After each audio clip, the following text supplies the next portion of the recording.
Bismillahirrahmanirrahim. Assalamualaikum warahmatullahi wabarakatuh. Perkenalkan, nama saya Zeni Damaisari dengan NIM 2442031175 dari Prodi Pendidikan Agama Islam semester 2, Fakultas Agama Islam Universitas Muhammadiyah Palangkaraya.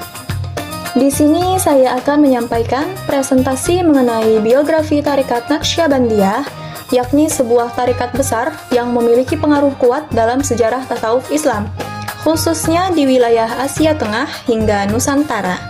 Langsung saja, yang pertama yakni nama lengkap. Pendiri tarekat ini adalah seorang tokoh besar bernama Khwaja Bahauddin Naqsyaban al-Bukhari, atau lebih dikenal sebagai Syekh Naqsyaban. Beliau adalah seorang ulama sufi dari Bukhara yang memiliki kontribusi besar dalam pengembangan tarekat dan ajaran tasawuf. Yang kedua, yakni kelahiran dan wafat. Syekh Naqsyaban lahir pada 14 Muharram 718 Hijriah atau 1318 Masehi di sebuah desa bernama Kasri Hinduan atau yang sekarang dikenal sebagai Kasri Arifan di wilayah Bukhara, Uzbekistan. Beliau wafat pada 3 Rabiul Awal 791 Hijriah atau 1389 Masehi, juga di Bukhara. Next, yang ketiga yakni kehidupan masa kecil.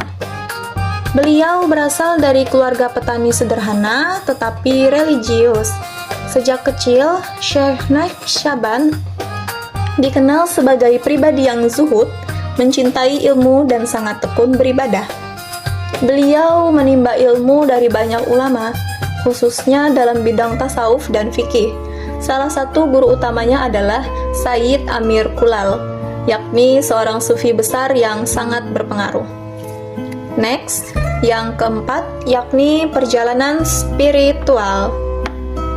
Dalam perjalanan spiritualnya, Syekh Naqsyaban memperkenalkan konsep penting, yaitu khalwat di jalwat, yakni artinya seseorang tetap berzikir dan menjaga hati walau hidup di tengah keramaian masyarakat tanpa harus mengasingkan diri.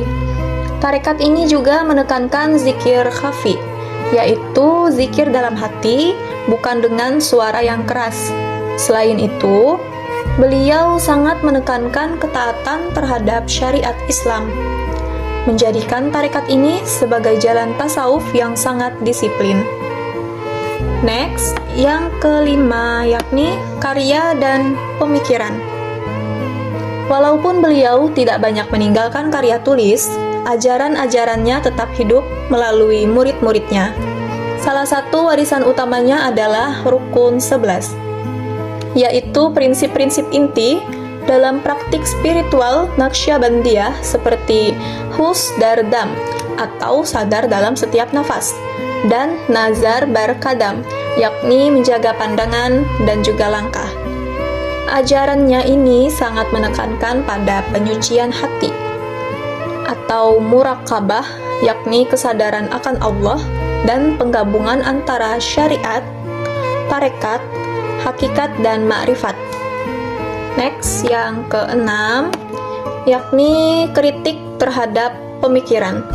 Secara umum, pemikiran Syekh Naqsyaban banyak mendapat apresiasi positif karena mampu menyeimbangkan antara syariat lahir dan batin. Beliau juga dikenal moderat atau tidak ekstrim dalam praktik zuhudnya. Namun, ada juga kritik yang muncul. Sebagian menganggap ajaran zikir khafi terlalu tertutup dan kurang membumi di kalangan awam. Ada juga yang menilai bahwa tarekat ini lebih menekankan ketaatan formal dibandingkan ekspresi spiritual yang bebas. Next, yang terakhir, kesimpulan dan saran. Sebagai kesimpulan, tarekat Naqsyabandiyah adalah contoh nyata bagaimana tasawuf bisa diamalkan secara seimbang antara dunia lahir dan batin, tanpa harus menjauh dari masyarakat. Di zaman modern seperti sekarang, ajarannya masih sangat relevan sebagai sarana penyucian diri dan penguatan akhlak.